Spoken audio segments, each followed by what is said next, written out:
I'd always thought that my friendship with Michael was one of the most stable and uncomplicated things in my life. We met back in college, both sharing an interest in technology and gaming. Over the years, I became a frequent guest at his house in a quiet suburb of Seattle. His mother, Sarah, was always a gracious host. If I once saw her as simply a caring woman, I was now beginning to notice something more about her.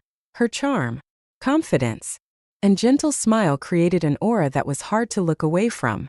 That day, I unexpectedly had some free time and decided to drop by Michael's place unannounced. It was chilly outside, and the gray sky threatened rain, but I paid it no mind. I parked my car by the house and headed for the door, where Sarah greeted me. She looked as stunning as ever. A simple white blouse and jeans accentuated her graceful figure, and the faint scent of fresh coffee lingered in the air. "Alec, what a pleasant surprise," she said, smiling. "Michael's not home right now. He went to the city to pick up a few things." "Oh," I replied, slightly embarrassed. "I thought we could spend some time together." She nodded and opened the door wide. "Well, since you're here, come in. I won't leave you outside with the storm coming." I stepped into the house, feeling a bit uneasy at her friendly yet somehow more attentive gaze. Sarah led me to the living room, where a soft couch waited, and on the table were a newspaper and a half-finished cup of tea. "Tea or coffee?" she asked, as if it was second nature to her to host guests. "Tea, if it's not too much trouble," I replied, trying to keep my cool. When Sarah returned with the tea, the rain had already started to drum against the windows. Her voice was soft, like the rustling of leaves. "It seems the rain has really settled in. Looks like you'll be waiting here for a while." I nodded, but strangely, I felt a sense of relief. We began to talk. First, it was about work, then the little things of daily life. Sarah laughed at my stories of office life, her smile warm and almost contagious. "You've always been so smart, Alec," she said, tucking a strand of hair behind her ear. "Michael used to tell me how you helped him with his college projects." "Yeah, back then he could still pay me in pizza for my help," I joked, making her laugh again. But soon, the conversation took a more serious turn. Sarah spoke about the time she spent alone and how, despite her busy life, it sometimes felt stagnant. Her openness caught me off guard, but I sensed she wasn't sharing this for no reason. "Sometimes it feels like no one even notices me," she said, looking thoughtfully into her cup. I wanted to say something, but at that moment, a loud clap of thunder made us both jump. Sarah smiled as she stood. "It looks like the power might go out. I should check the flashlights," she said, leaving for the hallway. I remained in the living room, feeling a slight tension. The rain intensified, casting the house into a muted half-light. When Sarah returned, her face looked pensive. "You know, I always appreciate when someone does what they feel is right," she said, sitting across from me again. Her gaze lingered on me a little longer than usual, and for a moment, the room was so quiet that only the sound of the rain could be heard outside. It was in that moment that I realized this evening would be nothing like I'd expected. The sound of rain against the windows was gradually fading, yet instead of feeling calm, I sensed a strange tension building up. Sarah sat across from me, legs crossed at the edge of the couch, her posture graceful like that of a seasoned actress who knows exactly how to capture the audience's attention. I tried to focus on the conversation, but every gesture, every glance, threw me off balance. "Alec," she said with a gentle smile, squinting her eyes slightly, "how often do you allow yourself to truly relax?" Probably not as often as I should," I answered, trying to mask my unease. She chuckled, as if reading my mind. "You always seem so put together. You know, it's both impressive and intriguing." Sarah rose from the couch, her movements fluid, almost feline. She walked over to the window, watching the raindrops trickle down the glass. "You know, I've always liked how the rain cleanses everything," she said, turning to look at me, as if afterward, "You can start over." I didn't know how to respond. Her words seemed to carry a deeper meaning beyond a casual comment on the weather. She took a step closer and pointed to a book lying on the shelf beside me. Have you ever read this? I turned to pick up the book. It was an old collection of Robert Frost's poetry, worn with notes scribbled in the margins. Yes, a little. Michael never really cared for poetry. I think you must have been the one who inspired him to at least pretend he enjoyed literature. Her laughter was soft and easy. Perhaps. But you know, it's rare in this house to find someone who genuinely wants to talk about anything deep. She returned to the couch, sitting closer this time, less than a meter between us. The air in the room seemed thicker. Alec, do you ever feel like you're missing something important? She asked, her eyes fixed on mine. Her question caught me off guard. Yes, sometimes, I answered quietly. And what do you do when you feel that way? Sarah leaned in slightly, her voice barely audible. To be honest, I don't know. I guess I just try to focus on what I have. Her gaze turned more serious, almost contemplative. Slowly, she extended her hand, and I felt her fingers gently touch my hand. It was so unexpected that I froze for a moment. That's a good answer, she whispered. But sometimes, Alec, what we already have is just an excuse not to move forward. My thoughts were swirling. Her words felt like a challenge, as though she were inviting me to see things differently. She was urging me toward something. I looked into her eyes, and time seemed to stop. You've always been so straightforward, she added, her voice trembling slightly. I don't know who made the first move, her or me. Suddenly, we were closer than could be explained. Her hand touched my face, her fingers brushing a strand of hair from my forehead. I could feel her breath, hear the rain outside, and even my heartbeat seemed louder. When our lips met, it was gentle, as though she was testing if this was right. The kiss lasted only a moment but left an endless swirl of emotions in its wake. We both paused, realizing we'd crossed a line, but neither of us made an attempt to step back.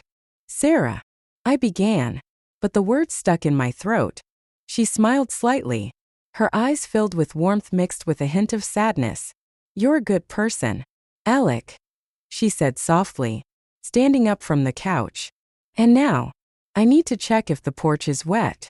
And she left, leaving me in the room with thoughts I couldn't quite piece together. When I heard Sarah close the terrace door, I realized I needed to calm my thoughts. The entire situation seemed surreal, her words, her gaze, that kiss. I sat on the couch, staring at the floor as if I could find answers in the patterns of the carpet.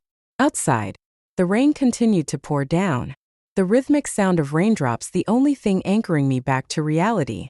I decided it would be better to distract myself and got up to look at the photos on the mantel. They were family photos, Sarah and Michael, young and grinning, and beside him a tall man, presumably his father. Then I noticed that in some of the photos, Sarah was alone. The subtle sadness in her eyes in those photos seemed to reveal years that were perhaps not as happy as she let on. Do you enjoy looking at old photos? Her voice made me jump. I turned and saw her standing in the doorway, leaning against the frame. In her hands was a cup of tea, steam softly curling upwards. They say more than one might think, I said, pointing to a picture. You have a wonderful family. She stepped closer, standing beside me, her gaze passing over the photos and resting on one in particular. This was taken a year before everything changed, she said, nodding at a photo of her and Michael on the beach. We'd gone to California. I remember he convinced me to try water skiing. I'd never laughed so hard. Her voice was warm but tinged with a slight nostalgia. She turned to me, her eyes meeting mine, and I felt the tension between us filling the room once again. Alec, why are you always so serious? She suddenly asked, a slight smile playing on her lips. You're still young. You should carry some lightness with you. I laughed to hide my embarrassment. Maybe because I'm trying to be an adult. I shrugged, though sometimes it clearly doesn't work. Her smile widened. Sometimes, being an adult means allowing yourself to be vulnerable, she said, her voice soft yet certain. These words stayed in my mind, as if they weren't just advice but a hidden challenge.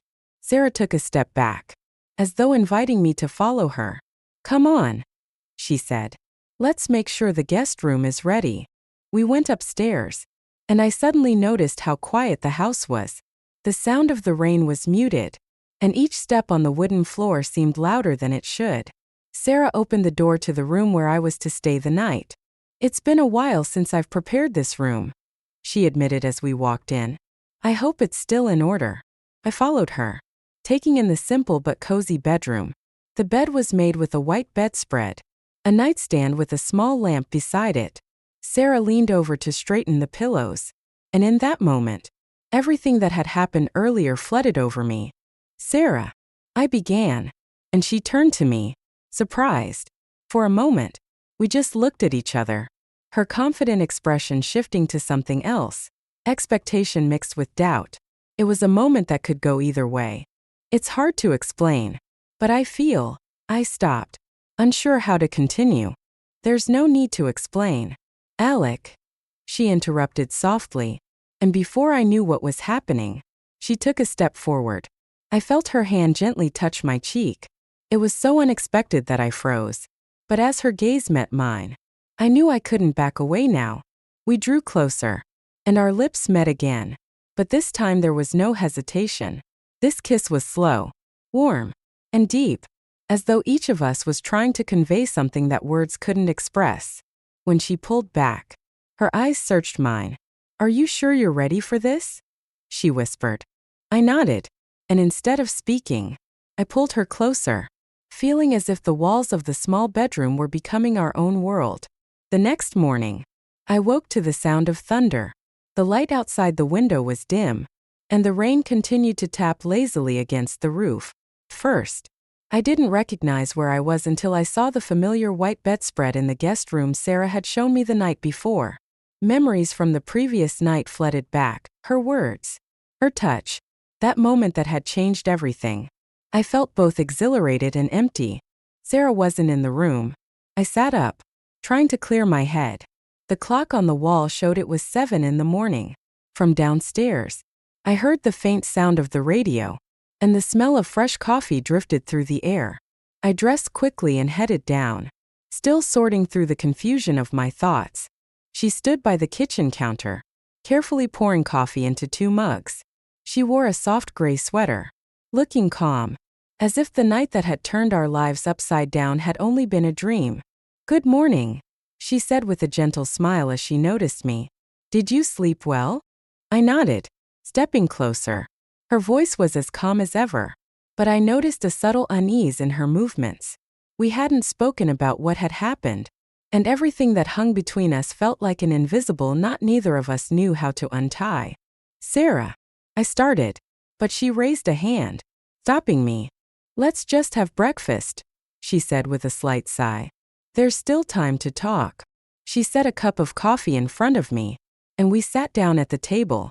First, we spoke about neutral things, the rainy morning, how difficult it was to get used to Seattle's chilly summers, but I could see her mind was far away, and I couldn't shake the heaviness in my own chest. Just then, a knock at the door broke the silence. My stomach twisted as I heard a familiar voice call out, "Mom, are you home?" Sarah froze for a moment. We exchanged glances, and I knew I had to do something. "In the living room," she called quickly. Standing up, she walked to the door, her expression calm, but I could sense the tension in her face. I heard Michael's voice as he spoke. "I thought you'd still be asleep. I decided to stop by early. The rain passed through the city center anyway." I stood up, taking my cup with me. Hiding wasn't an option. If Michael saw me, it would at least seem normal. I walked into the living room, trying to appear as relaxed as possible. "Alec." Michael looked surprised. "What are you doing here?" "I stopped by yesterday, but you weren't home." Sarah suggested I wait out the storm, and it didn't let up. I replied, doing my best to sound natural. He seemed to believe me. Michael laughed and clapped me on the shoulder. "Great. I hope you didn't eat all of Mom's homemade bread." The 3 of us returned to the kitchen, and Sarah quickly poured him some coffee. Michael suspected nothing. He started talking about his trip, cracking jokes, and behaving as he always did. But every time Sarah and I exchanged glances, I felt the tension thickening in the space around us. When Michael got distracted, scrolling through his phone, Sarah looked at me and whispered almost inaudibly, "We need to talk about this later." I nodded. Her words felt like a promise or perhaps a warning. After breakfast, Michael announced that he wanted to go to the store and invited me along. I couldn't refuse. On one hand, it gave me a reason to leave the house. On the other, it left everything unresolved. We stepped out into the rain, and I looked back at the house. Sarah was standing by the window, watching us, and in her gaze, I saw something I couldn't quite define, a mix of sadness, gratitude, and perhaps fear. It was damp and cold outside, but inside me, emotion still raged. I knew that one day I would have to make a choice, but at that moment, reality was pushing that decision aside. Michael talked about trivial things, and I tried to listen, thinking only of what was happening between me and his mother. That day, I realized that the previous night had opened a new chapter in my life, but I also knew that every step from now on would come with difficult questions, and the answers to those questions could change everything.